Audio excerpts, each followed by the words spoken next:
প্রেমে আমি আজও স্বপ্ন বুনে যায়। মনের সীমানাতে শুধু তোমায় খুঁজে পাই।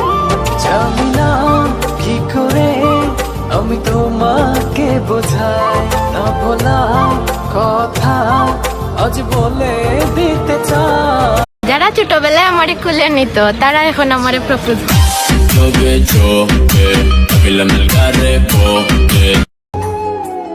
কান্না করে কি হবে? যে ভালোবাসা বুঝতে পারে না সে কষ্ট কিভাবে বুঝবে?